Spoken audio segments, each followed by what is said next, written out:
H Vinod ஒரு அணிலா மாறிட்டார். ஆதிக் பார்த்தீங்கன்னா தன்னை வந்து அஜித்தின் ரசிகராக அடையாளப்படுத்துவதில் தான் அவர் பெருமை கொள்வார். அதே மாதிரி லோகேஷ் கனகராஜ் எடுத்துக்கிட்டீங்க அப்படின்னா அவர் தன்னை ஒரு கமல் ரசிகராக அடையாளப்படுத்திக்குவார். கார்த்திக் சுப்பராஜ் எடுத்துக்கிட்டீங்கன்னா ரஜினி ரசிகராக தன்னை அடையாளப்படுத்திக்குவார். ஆனால் ஹெச் வினோத்தை பொறுத்த வரைக்கும் நாளைய தீர்ப்புல இருக்க அதே காஸ்டியூம் அதே மாதிரியான ஒரு ஸ்ட்ரக்சர்ல இந்த படம் அது முதல் இது கடைசி படம்ன்றதுனால ஒரு சென்ட் ஆஃப்ங்கிற ஒரு நிலை இருந்தா கூட ரொம்ப மைன்யூட்டா அதெல்லாம் கூட நோட் பண்ண மாதிரி இருக்கு. இது பெரிய விஷயமே இல்லை. இப்படி ஒரு கான்செப்டை அவங்க வந்து ஃபிக்ஸ் பண்ணிட்டாங்க அப்படிங்கும்போது அப்போ அந்த படத்துல என்ன காஸ்டியூம் இந்த படத்துல என்ன காஸ்டியூம்ங்கிறது அந்த படத்தை போட்டு பார்த்தா அதுலேருந்து ரெஃபரன்ஸ் எடுக்கிறது தானே. அதை எடுத்ததினாலேயே வந்து இவர் வந்து விஜய் ரசிகராக இருப்பாருன்னு நம்ம இப்படி முடிவுக்கு வர முடியும். ஏன்னா நம்ம ஏற்கனவே சொன்ன மாதிரி இது பகவந்த் கேசரியுடைய ரீமேக் தான், அப்பட்டமான தழுவல் தான். அதே நேரம் இங்கே சமகால அரசியலையும் அது உள்ளார அள்ளி போட்டு அதை ஒரு அரசியல் படம் போன்ற தோற்றத்தில் அவங்க கொண்டு வர்றாங்க. ஜேசன் சஞ்சயனுடைய ஃபர்ஸ்ட் லுக் நேற்று வந்துட்டு பாடல் வந்துட்டு ரிலீஸ் ஆகுது, முந்தானே பாடல் வருதுன்னும் போது உடனே இவருடைய ஃபர்ஸ்ட் லுக்காக வருதுன்னும் போது ஒரு செட் ஆஃப் பீப்புள் அப்பாவுக்கு போட்டியா புள்ள வந்துட்டு என்னென்ன பண்றாரு பாருங்க, இவங்க ரெண்டு பேரும் பிரிஞ்சிருக்காங்க, இப்படி ஒரு செய்தி உலா வந்துட்டே இருக்குது. இல்ல அவங்க குடும்பத்துக்குள்ள என்ன பிரச்சனைங்கிறதுக்குள்ள நம்ம போக முடியாது. அதே நேரம் பார்த்தீங்கன்னா அப்பாவுக்கு போட்டியாக பிள்ளை வர முடியுமா? மீடியா ஸ்கொயர் நேயர்களுக்கு வணக்கம். நான் உங்கள் அஷ்ரஃப். இன்று நம்மோடு இருப்பது பத்திரிகை பீரங்கி திரு பிஸ்மி அவர்கள். வணக்கம். தளபதியின் கச்சேரி ஆரம்பம் உண்மையிலேயே ரசிகர்களை திருப்திப்படுத்துச்சா? அது வந்துட்டு அது ஒரு வைபை செட் பண்ணி பர்ஃபெக்டா போன மாதிரி தான் இருந்தது. ஆனா உண்மையிலே மக்களுக்கும் ரசிகர்களுக்கும் ஒரு திருப்தி கொடுத்ததா சார்? தனிப்பட்ட முறையில் எனக்கு அந்த பாடல் வந்து ஒரு பெரிய ஈர்ப்பை கொடுக்கல. ஏன்னா இப்போ அரபி குத்து மாதிரியான பாட்டு வந்து கேட்ட அந்த நிமிஷமே அது வந்து அந்த வைப் நமக்குள்ள டிரான்ஸ்ஃபர் ஆனது. ஆனால் இந்த பாடலை பொறுத்த வரைக்கும் இது ஏற்கனவே நம்ம கேட்ட மாதிரியான ஒரு உணர்வை தான் கொடுத்தது. அதே நேரம் பார்த்தீங்கன்னா விஷுவலாக பார்த்தீங்கன்னா மிரட்டியிருக்காங்க, அதில் எந்த மாற்றமும் இல்லை. பட் அதே நேரம் விஜய் ரசிகர்களுக்கும் இந்த 2K கிட்ஸுக்கும் அந்த பாடல் வந்து ஒரு பெரும் மகிழ்ச்சியை கொடுத்துருக்கு. அதை நம்ம பல பேர்கிட்ட பேசும்போது கேட்க முடிஞ்சது. எல்லாத்துக்கும் மேலே இப்போ விஜய் ரசிகர்களை பொறுத்த வரைக்கும் இந்த பாட்டு நல்லா இருக்கா நல்லா இல்லையா அப்படிங்கிற அந்த ஆராய்ச்சியே அங்கே நடக்காது. விஜய் பாட்டு அவ்வளவுதான் அப்படின்னா அதை அவங்க கொண்டாட ஆரம்பிச்சிடுவாங்க. கிட்டத்தட்ட அந்த மாதிரியான கொண்டாட்டம் இந்த பாட்டுக்கும் ஏற்பட்டுருக்கு. சரி, இப்படி விஜய் பாடல் அப்படின்னாலே கொண்டாடிடுவாங்க அப்படிங்கிறதுக்காகவே எங்கேயோ ஒரு இடத்துல அனிருத் கொஞ்சம் கம்மியாக ஒர்க் பண்ணிட்டாரோ இந்த பாடலுக்கு? இல்லை, அப்படியெல்லாம் சொல்ல முடியாது. இல்லை, ஏன்னா ஒவ்வொரு இசையமைப்பாளரும் அவர்களுக்கு ஒவ்வொரு பாடலுமே அவங்களுடைய குழந்தை, அவங்களுடைய கிரியேஷன் தான். அதனால இந்த பாட்டு ஹிட் ஆகணும், இது ஹிட் ஆகக்கூடாது, இது சுமாராக ஹிட் ஆனால் போதும் அப்படிலாம் யாருமே நினைக்க மாட்டாங்க. அதே நேரம் பார்த்தீங்கன்னா அவங்க ஒவ்வொரு டியூனையும் உருவாக்கும் போது இது மக்களுக்கு பிடிக்கும் அப்படிங்கிற ஒரு கணிப்பில் தான் அதை உருவாக்குவாங்க. பல நேரங்களில் அந்த கணிப்பு சரியாகவும் பல நேரங்களில் பார்த்தீங்கன்னா தவறாகவும் போகிறதுனால தான் ஒரு பாடல் வெற்றி அடைவது, அது ஒரு பாடல் கண்டுகொள்ளப்படாமல் போகுது. இது நடக்கும். அதுக்கப்புறம் பார்த்தீங்கன்னா இப்போ விஜய் மாதிரியான ரஜினி மாதிரியான ஒரு பெரிய ஹீரோக்கள் படம் பண்ணும்போது இப்போ அனிருத்துக்கே பார்த்தீங்கன்னா அது ஒரு பெரிய ப்ரெஷரை கொடுக்கும். இப்போ மற்றவங்க பாட்டு அப்படின்னா ரொம்ப கேஷுவலாக ஒர்க் பண்ண முடியும். பாடலுடைய விஷுவல்ஸ்லாம் ரொம்ப கிராண்டாக இருக்குது. இதுக்கு முன்னாடி விஜயனுடைய பாடல்களுடைய அத்தனை மேனேஜரும் கொஞ்சம் உள்ள இருக்க மாதிரி இருக்கு. ஒரு விதத்தில் ஹெச் வினோத் ஒரு அணிலா மாறிட்டார். அதாவது என்னன்னா விஜயை வைத்து விஜயினுடைய ரசிகர்கள் விரும்புகிற மாதிரி ஒரு படத்தை எடுப்பவரை பார்த்து நம்ம அணில்னு சொல்றது வந்து ஒரு சரியான விமர்சனம் இல்லை. அணில் அப்படிங்கிற வார்த்தை யாரை நோக்கி பயன்படுத்துறா அப்படின்னா விஜய் ரசிகர்கள் குறித்து அஜித் ரசிகர்கள் பயன்படுத்திய வார்த்தை. சமீப காலமா சீமான் போன்றவர்களும் அதை வந்து பயன்படுத்துறாங்க. அது விஜயை காயப்படுத்தவும் விஜய் ரசிகர்களை காயப்படுத்தவும். அதனால விஜயை வைத்து படம் எடுத்த ஒரு இயக்குனர் வந்து நம்ம அந்த வார்த்தையால குறிப்பிடக்கூடாது. எல்லாத்துக்கும் மேல ஹெச் வினோத் பார்த்தீங்கன்னா அந்த மாதிரியான ஒரு நடிகனின் ரசிகராக இருப்பதற்கு வாய்ப்பு. அவர் அடிப்படையிலே ஒரு நல்ல சிந்தனையாளர். மற்ற இப்போ லோகேஷ் கனகராஜா இருக்கட்டும், கார்த்திக் சுப்பராஜா இருக்கட்டும், ஒரு ஆதிக் ரவிச்சந்திரனா இருக்கட்டும், இவங்கெல்லாம் பார்த்தீங்கன்னா நான் வந்து இன்னாருடைய ரசிகன். இப்போ ஆதிக் பார்த்தீங்கன்னா தன்னை வந்து அஜித்தின் ரசிகராக அடையாளப்படுத்துவதில் தான் அவர் பெருமை கொள்வார். நீங்கள் டைரக்டருங்கிற அந்தஸ்து உங்களுக்கு மகிழ்ச்சியை கொடுக்குதா, அஜித் ரசிகர்களை அடையாள மகிழ்ச்சியை கொடுக்குதா அப்படின்னா அவர் அஜித் ரசிகர் அப்படிங்கிறது தான் தனக்கான அடையாளமாக அவர் விரும்புவார். அதே மாதிரி லோகேஷ் கனகராஜ் எடுத்துக்கிட்டீங்க அப்படின்னா அவர் தன்னை ஒரு கமல் ரசிகராக அடையாளப்படுத்திக்குவார். கார்த்திக் சுப்பராஜ் எடுத்துக்கிட்டிங்கன்னா ரஜினி ரசிகராக தன்னை அடையாளப்படுத்திக்குவார். ஆனால் ஹெச் வினோத்தை பொறுத்த வரைக்கும் அந்த மாதிரி அவர் எந்த நடிகருடைய ரசிகராகவும் தன்னை அடையாளப்படுத்தி கொள்ளாத ஒருவர். எல்லாத்துக்கும் மேலே அவர் வந்து இந்த கேட்டகரியில் வராத ஒரு இயக்குனர். அதே நேரம் அவர் பண்ணுவது ஒரு கமர்ஷியல் படம் அப்படிங்கிறதுனால காமன் ஆடியன்ஸை மட்டும் இல்லை இந்த நடிகருடைய ரசிகரை நம்ம திருப்திப்படுத்தணும் அப்படிங்கிற அந்த அடிப்படையில் தான் அவர் அந்த மாதிரியான ஒரு படத்தை எடுத்ததா நம்ம புரிஞ்சுக்கணும். அந்த பாடலினுடைய காஸ்டியூம் கூட விஜயனுடைய முதல் படத்தில் வந்து முதல் பாடல் நாளைய தீர்ப்புல இருக்க அதே காஸ்டியூம் அதே மாதிரியான ஒரு ஸ்ட்ரக்சர்ல இந்த படம் அது முதல் இது கடைசி படம்ன்றதுனால ஒரு சென்ட் ஆஃப்ங்கிற ஒரு நிலை இருந்தா கூட ரொம்ப மைன்யூட்டா அதெல்லாம் கூட நோட் பண்ண மாதிரி இருக்குது. இது பெரிய விஷயமே இல்லையே. இப்படி ஒரு கான்செப்டை அவங்க வந்து ஃபிக்ஸ் பண்ணிட்டாங்க அப்படிங்கும்போது அப்போ அந்த படத்துல என்ன காஸ்டியூம், இந்த படத்துல என்ன காஸ்டியூம்ங்கிறது அந்த படத்தை போட்டு பார்த்தா அதுலேருந்து ரெஃபரன்ஸ் எடுக்கிறது தானே. அதை எடுத்ததினாலேயே வந்து இவர் வந்து விஜய் ரசிகராக இருப்பாருன்னு நம்ம எப்படி முடிவுக்கு வர முடியும்? ஹெச்வினத்தை பொறுத்த வரைக்கும் அந்த முடிவுக்கு நம்ம வர வேண்டியது இல்லை. பகவந்த் கேசனுடைய ரீமேக் தான் இந்த படம்ன்றது ஆல்மோஸ்ட் எல்லாருக்குமே தெரியும். ஆனா ஒரு டாலர் முதல் கொண்டு அந்த ஏற்கனவே ஸ்ரீலீலா போட்டிருந்தது இங்க மமிதா பேஜ் போயிட்டு இருக்காங்கன்னு நம்ம பாக்குற அளவுக்கு ஒற்றுமை இருக்குது. அது அவசியம் இல்லை அப்படின்னு நான் நினைக்கிறேன். எப்பயுமே இந்த ரீமேக்ங்கிறது பார்த்தீங்கன்னா அந்த படத்தினுடைய பேஸை எடுத்துக்கிட்டு ஏன்னா நம் கலாச்சாரத்துக்கு நம்மளுடைய ரசிகர்களுக்கு ஏற்ற மாதிரி மாற்றி பண்ணுறது தான் அது சரியான விஷயமா இருக்குது. அது அப்படியே டிட்டோவாக அடிக்க வேண்டிய அவசியம் இல்லை. அதுக்கப்புறம் நீங்கள் சொன்ன மாதிரி அந்த டாலர் கூட அந்த படத்தில் இருக்கிற மாதிரி இருக்கணும் அப்படின்னு எந்த அவசியமும் இல்லை. பட் அதே நேரம் அந்த படத்தின் கதையில் வந்து அந்த டாலருக்கு ஒரு ரோல் இருக்குது அப்படின்னா அதை வந்து நம்ம நிச்சயமாக அவாய்ட் பண்ண முடியாது. எனக்கு தெரிஞ்சு இந்த படத்தில் அந்த அப்படிலாம் இருப்பதற்கு வாய்ப்பு இல்லை. அது மட்டும் இல்லை, இன்னைக்கு வந்து அந்த பாடலே பார்த்தீங்கன்னா அந்த பாலகிருஷ்ணா பாடல் இப்படி இருக்கோ கிட்டத்தட்ட அதே மாதிரி தான் இங்கேயும் இருக்குது. அதே டோனை கூட அவங்க கொண்டு வந்திருக்காங்க. அதனால் நம்ம ஏற்கனவே சொன்ன மாதிரி இது பகவந்த் கேசரியுடைய ரீமேக் தான், அப்பட்டமான தழுவல் தான். அதே நேரம் இங்கே சமகால அரசியலையும் அது உள்ளார அள்ளி போட்டு அதை ஒரு அரசியல் படம் போன்ற தோற்றத்தில் அவங்க கொண்டு வர்றாங்க. சார் ஒரு காலத்தில் வந்துட்டு இது ரீமேக்குன்னு சொல்லி அஃபிஷியலாக சொல்லிடுவாங்க, இப்போ சொல்லாததுக்கான காரணம் என்ன? அதாவது என்னென்னா அவங்க தான் மிகப்பெரிய அறிவாளி, படம் பார்க்குற ரசிகனும் ஊடகங்களும் முட்டாள் அப்படிங்கிற அந்த எண்ணம் தான் காரணம். அதாவது ஒரு 20-25 வருஷத்துக்கு முன்னால் இது வந்து இந்த படத்தினுடைய ரீமேக் அப்படிங்கிறதே உங்களால் வந்து கண்டுபிடிக்க முடியாது. அவங்களே அஃபீஷியலாக சொல்லாத வரை கே பாலாஜி வந்து தொடர்ந்து படம் எடுத்த காலகட்டத்தில் அவர் தொடர்ந்து பார்த்தீங்கன்னா ரீமேக் படங்கள் தான் பண்ணுவார். ஹிந்தியில் ஒரு படம் ஹிட் ஆகும், அதை அப்படியே பார்த்தீங்கன்னா இங்கே தமிழில் பண்ணுவார். அங்கே அமிதாப் நடித்த டான் படம் இங்கே பார்த்தீங்கன்னா பில்லாங்கிற பேரில் வரும். இது இப்போ பார்த்தீங்கன்னா அவங்க முன்னாலேயே சொல்லிடுவாங்க இது இந்த படத்தினுடைய ரீமேக் அப்படின்ட்டு. பெரும்பாலும் பார்த்தீங்கன்னா ஒரு வெற்றியடைந்த படத்தினுடைய கதையை தான் வந்து இவங்க ரீமேக் பண்ணுவாங்க. அப்படிங்கும்போது அது வந்து அந்த படத்துக்கு ப்ளஸ்ஸாகவும் மாறும். ஆனால் இப்போ என்ன பண்ணுறாங்க அப்படின்னா இப்போ பார்த்தீங்கன்னா அவங்க சொல்லாமல் வேற யாரும் அது இது இந்த படத்தினுடைய கதை அப்படின்னு அவ்வளோ சீக்கிரம் கண்டுபிடிச்சிட முடியாது.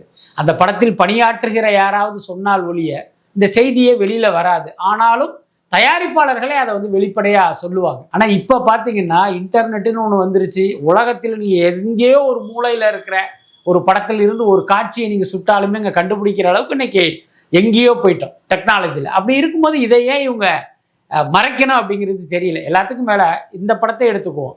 பகவந்த் கேசரி அப்படிங்கிறது தெலுங்கில் மிகப்பெரிய வெற்றி அடைந்த ஒரு மசாலா படம். இப்போ அந்த படத்தினுடைய ரீமேக்னு சொன்னால் இந்த படத்துக்கு மக்கள்கிட்ட வந்து படத்தை பார்க்குற ஆர்வம் தானே அதிகரிக்கும். பாலகிருஷ்ணாவே அப்படி பண்ணாருன்னா இதில் விஜய் எப்படி பண்ணியிருப்பாரு, அதை நம்ம பார்த்தே ஆகணுங்கிற அந்த ஆர்வம் தானே மக்களுக்கு வரும். அப்போ ஏன் அதை நீங்கள் வந்து மறைக்கிறீங்க? என்னன்னா ரசிகர்களுக்கு வந்து அது சர்ப்ரைஸாக இருக்கட்டும் அப்படின்னு இவங்க நினைக்கிறாங்க. பட் அது வந்து ஒரு சரியான விஷயம் இல்லை. ரீமேக்னா ரீமேக்கு, அதே நேரம் நாங்கள் அதில் ஒரு பேஸ் எடுத்துட்டு நாங்கள் வந்து வேற மாதிரி பண்ணியிருக்கோம் அப்படின்னு கூட நீங்கள் அறிவிக்கலாம். விஜய் வந்துட்டு நிறைய இடங்கள்ல ஏதோ ஒரு விதத்தில் பவன் கல்யாணம் ஃபாலோ பண்ணுற மாதிரி தான் தெரியுது. அரசியல் ரூட்டை பொறுத்த வரைக்கும் சினிமாலே வந்துட்டு பவன் கல்யாணம் வந்துட்டு அரசியலுக்கு முன்னாடி ரொம்ப பீக்கு வரதுக்கு முன்னாடி ஐயப்பனும் கோஷியம்னு ஒரு படத்தை எடுத்து ரீமேக் பண்ணிட்டு தான் உள்ள வராது.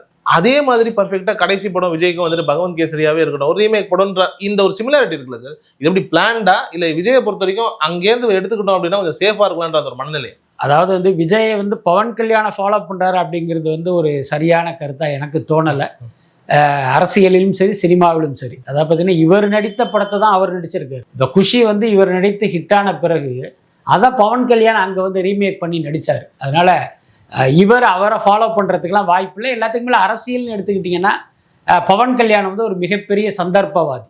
அது இல்லாமல் அவர் வந்து ஒரு சங்கி மனநிலையை கொண்ட ஒருத்தர். அவர் எப்படி விஜய் வந்து ஃபாலோ பண்ண முடியும்? அதனால் கண்டிப்பாக பண்ண மாட்டார். இன்னும் சொல்லப்போனால் பவன் கல்யாணம் விஜய் அரசியலில் ஃபாலோ பண்ணுறாரு அப்படின்னு ஒரு கருத்து உருவானால் அது விஜயனுடைய அரசியலுக்கே ஆபத்துன்னு நினைக்கிறேன். அதனால் அந்த கருத்தை நம்மளால் ஏற்க முடியாது. அதுக்கடுத்து பார்த்தீங்கன்னா அவர் வந்து ஒரு ரீமேக் படத்தில் நடித்ததை வச்சு இவர் ஒரு ரீமேக் படத்தில் நடிக்கிறத வச்சு இந்த மாதிரி ஒப்பிட வேண்டிய அவசியம் இல்லைன்னு நினைக்கிறேன். ஒரே கருத்து தான், ஒரே காரணம் தான். இவர் ரீமேக் படம் ஏன் பண்ணார் அப்படின்னா விஜய் வந்து இன்றைய தேதியில் தமிழ் சினிமாவுடைய நம்பர் 1 ஹீரோ. வசூலிலும் சரி வியாபாரத்திலும் சரி. என்னதான் ரஜினிகாந்த் என்கிற சூப்பர் ஸ்டார் இந்த திரையுலகில் இருந்தாலும், உலகநாயகன் என்கிற கமல்ஹாசன் இந்த திரையுலகில் இருந்தாலும், கமர்ஷியலாக யார் நம்பர் 1 அப்படின்னா விஜய் தான். அதில் மாற்றமே கிடையாது. அப்போ இந்த நிலையிலேயே இவர் சினிமாவிலிருந்து அரசியலுக்கு போகணும் அப்படின்னா அவருடைய கடைசி படமும் வணிக ரீதியில் வந்து மிகப்பெரிய வெற்றி அடையணும், வியாபாரத்திலும் ஒரு பெஞ்ச் மார்க்கு கிரியேட் பண்ணணும். இது விஜய்க்கு ரொம்ப ரொம்ப முக்கியம். அப்படி பண்ணணும் அப்படின்னா நீங்கள் ஃப்ரெஷ்ஷான ஒரு கதை எடுத்து பண்ணும்போது அது தப்பாவதற்கும் வாய்ப்பு இருக்குது. ஏன்னா அது ஃப்ரெஷ்ஷான கதை, மக்கள் வரவேற்பாங்களா என்னானே நமக்கு தெரியாது. அப்போ நம்ம ஒருவேளை அந்த படம் ஃப்ளாப் ஆயிடுச்சு அப்படின்னா வரலாறு எப்படி எழுதும்? விஜயினுடைய கடைசி படம் ஃப்ளாப்பு, அதனால அரசியலுக்கு போயிட்டாரு அப்படின்னு இன்னும் ஒரு 50 வருஷம் கழிச்சு அது பேசப்படுவதற்கு வாய்ப்பு இருக்கு. அப்ப விஜய் என்ன பிளான் பண்ணியிருப்பாரு? நம்முடைய கடைசி படமும் வணிக ரீதியில் வெற்றி படமா இருக்கணும். அதுக்கு என்ன வழி? ஏற்கனவே வெளியாகி ஒரு வெற்றி பெற்ற படத்தினுடைய கதையை பண்ணோம்னா ஒரு மினிமம் கேரண்டி. அது இல்லாமல் ஒரு மசாலா படமாக இருக்கும் பட்சம் கண்டிப்பா தப்பு பண்ணாது. இதுதான் பேசிக். அந்த அடிப்படையில் தான் அப்ப சமீபத்தில் என்ன மசாலா படம் சமீபத்தில் வந்து வெற்றி அடைந்ததுன்னு அப்படி தேடும் போது பகவந்த் கேசரி அவங்களுக்கு தோணிருக்கு. அந்த அடிப்படையில் தான் அந்த ரீமேக் படத்தில் அவர் நடிக்கிறாருன்னு நினைக்கிறேன். அந்த தளபதி கச்சேரி இந்த பாடலில் கூட இப்போ இறுதியாக அந்த 1 மினிட் சிங்கிள் ஷாட்டில் ஒரு டான்ஸ் ஒன்று வரப்போகுதுன்ற மாதிரியான ஒரு அது அந்த பாடல்லே வருதுன்னு வைங்களேன். அதில் வந்துட்டு அட்லி, லோகேஷ் இவங்க எல்லாரையுமே வந்துட்டு கொண்டுட்டு வர போகிறதாகவும் ஒரு செய்தி. அதே மாதிரி இது வரைக்கும் விஜயனுடைய லேண்ட்மார்க் படங்கள், ஹைலைட்டாக இருந்த படங்களுடைய எல்லா விதமான சீன்ஸையும் வந்துட்டு எங்கேயோ ஒரு இடத்துல வந்துட்டு கொண்டு வரான்ற மாதிரியான ஒரு செய்தியெல்லாம் அவ்வளோ வந்துட்டு இருக்குது.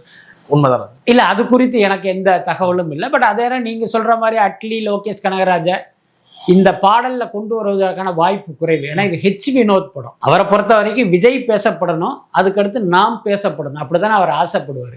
அதுக்கு அடுத்து பார்த்தீங்கன்னா ஒரு அட்லியோ லோகேஷ் கனகராஜா ஒரு பெரிய நடன திறமை கொண்டவர்கள்லாம் கிடையாது. அவங்கள கொண்டு வர்றதுங்கிறது ஒரு டைவர்ஷனாக தான் இருக்கும். பட் என்ன இருந்தாலும் இப்படி ஒரு தகவல் சமூக ஊடகங்களில் உழவுது, அது எந்த அளவுக்கு உண்மைங்கிறது தெரியல எனக்கு. இதோட சேர்ந்து அப்படியே வந்துட்டு ஜேசன் சஞ்சயனுடைய ஃபர்ஸ்ட் லுக். இப்போ நேற்று வந்துட்டு பாடல் வந்துட்டு ரிலீஸ் ஆகுது, முந்தானே பாடல் வருதுன்னும் போது உடனே இவருடைய ஃபர்ஸ்ட் லுக்கும் வருதுன்னும் போது ஒரு செட் ஆஃப் பீப்புள் அப்பாவுக்கு போட்டியா புள்ள வந்துட்டு என்னென்னலாம் பண்றாரு பாருங்க, இவங்க 2 பேரும் பிரிஞ்சிருக்காங்க, இப்படி ஒரு செய்தி உலா வந்துட்டே இருக்குது. அப்படி ஏதாவது உண்மையிலேயே இருக்கா?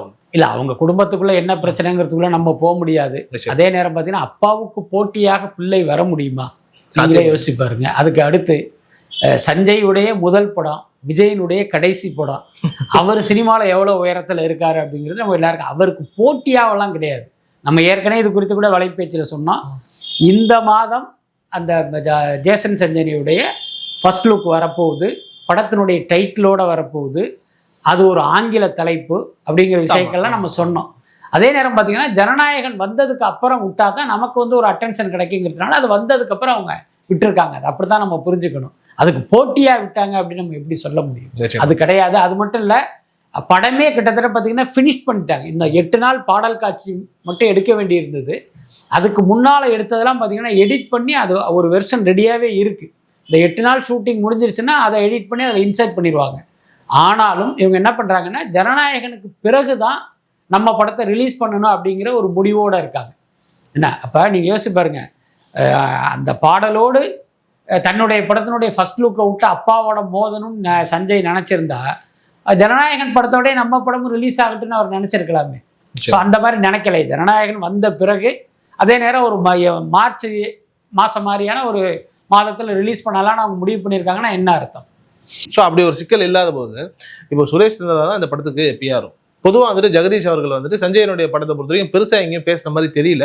பட் ஆனால் வந்துட்டு இந்த படத்தினுடைய அந்த ஃபர்ஸ்ட் லுக் இப்போ வருதுங்கிற மாதிரி ஒரு இன்ஸ்டால போஸ்ட் போடுறது கொஞ்சம் ஆக்டிவாக இயங்குற மாதிரியான ஒரு நிலை இருக்குல்ல, இது எப்படி சார் எடுத்து? அதாவது பார்த்தீங்கன்னா இந்த படத்துக்கு சுரேஷ் சந்திரா பிஆர்ஓவாக பணிபுரிவதை வைத்தே கொஞ்சம் அதை ரொம்ப ஆழமாக பார்ப்பவர்களுக்கு சில விஷயங்கள்லாம் புரிஞ்சிருக்கும்.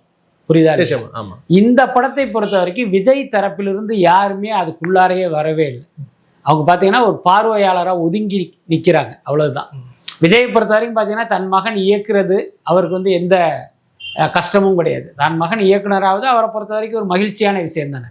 ஏன்னா அதே நேரம் அவர் சைடில் அந்த படத்துக்கு எந்த உதவியும் பண்ணலை. என்ன காரணம் அப்படின்னா அது விஜயனுடைய நாலேஜுக்கே தெரியாமல் இந்த ப்ராஜெக்டை டிசைன் பண்ணாங்க. அதுக்கான காரணங்களை நீங்களே புரிஞ்சுக்கலாம். அதனால விஜய் சைடிலிருந்து பிஆர்ஓவோ மேனேஜரோ யாருமே இதில் இன்வால்வ் ஆகலை. அதனால தான் சுரேஷ் சந்திரா அந்த இடத்துல இருந்து அவங்கள ஆப்ரேட் பண்ணி. அப்படி இருக்கும்போது சார், இப்போ நேற்று ஜெகதீஷ் பழனிசாமி விஜயனுடைய பிஆர்ஓ மேனேஜர் அவரு இதை ஒரு ஸ்டோரியா போடுறாரு, ஜேசனுடைய டைட்டில் நாளைக்கு ரிலீஸ் ஆகுதுன்னு. என்ன திடீர் மனமாற்றம்? அதாவது பார்த்தீங்கன்னா நம்ம இதை கண்டுக்காம இருந்தோம் அப்படின்னா இந்த மாதிரியான கேள்விகள் வரும். இதை வச்சு நிறைய ட்விஸ்ட் பண்ணுவாங்க. இந்த மாதிரி விஷயங்கள்லாம் இருக்குது. அதன் காரணமாக கூட அவர் அதை பண்ணியிருக்கலாம். ஏன்னா எங்களுக்குள்ள எதுவுமே இல்லை அப்படின்னு ஒரு விஷயத்தை நம்ப வைப்பதற்காக கூட அப்படி பண்ணியிருக்கலாம். ஆனால் உண்மையில் பார்த்தீங்கன்னா இவங்களுக்கும் இந்த ப்ராஜெக்ட்டுக்கும் எந்த சம்பந்தமும் இல்லை. ரொம்ப நம்ம வெளிப்படையாக பேசணும் அப்படின்னா, நடிகர் விக்ராந்த் இருக்கார்ல, அவர் விஜயினுடைய சின்னம்மா சித்தி பையன் வச்சுக்கோமே, அவங்களுக்கும் இவங்க குடும்பத்துக்கும் பல வருடங்களாக பெரிய தொடர்புலாம் கிடையாது.